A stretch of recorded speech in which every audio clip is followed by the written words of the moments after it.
Hi, I'm Katherine Okpara, UX researcher for the Create stage of GitLab, and today I'd like to talk to you about one of our System Usability Scale themes, which is UI polish and consistency.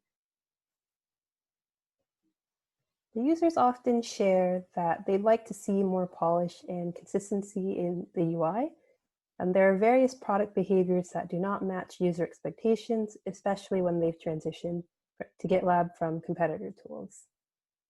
Oftentimes, we have an explicit reason for why a pattern is inconsistent or unexpected in GitLab. However, if users aren't aware of this distinction because we don't alert them to it or it wasn't introduced to them as they learn to use GitLab, they simply end up confused when they are not able to complete their task or when the task takes more effort than they anticipated. Let's take a look at some areas of GitLab that can benefit from UI polish improvements in addition to areas of UX debt. The first area we'll discuss related to this themes are dropdowns.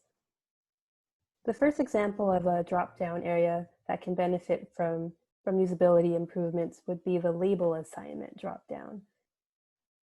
So there are a lot of user interactions that are not intuitive and can also become cumbersome when the user has to do it multiple times per day.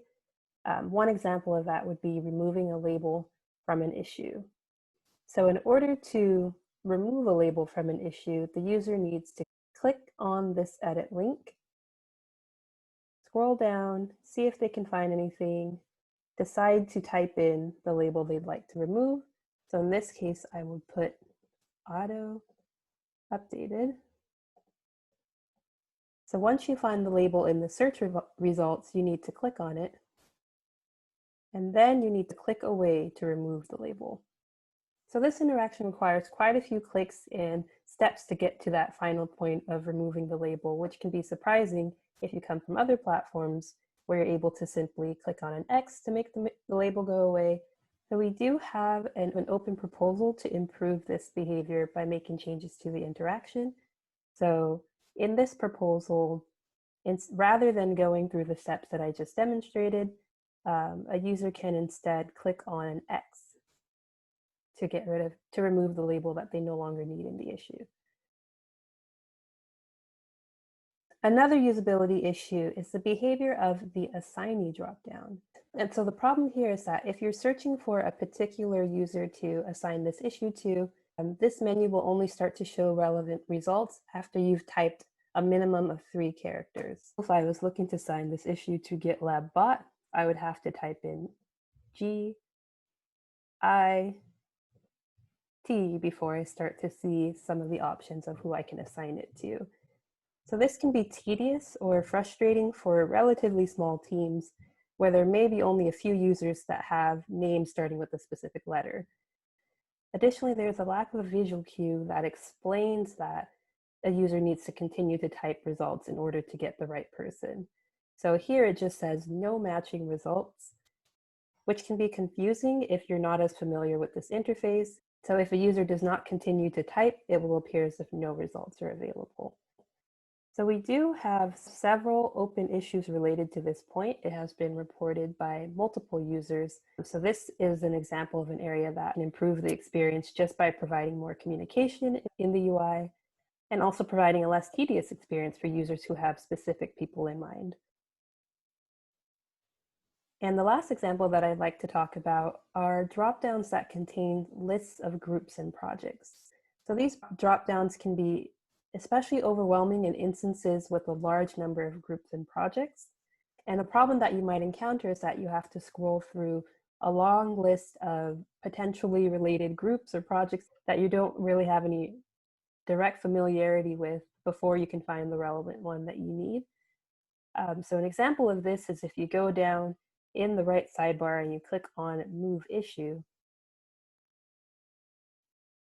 So before I even type in anything, it shows me a list of some of the possible places I can move this issue, but it doesn't have any particular nesting or hierarchy that demonstrates to me the significance of these options. The lists are often unordered, so it's not easy to tell which of these results may be most relevant to the projects that you tend to work with in your day-to-day work or the ones that you personally have created or the ones that your teams have created. It doesn't really give you an indication of which project it is.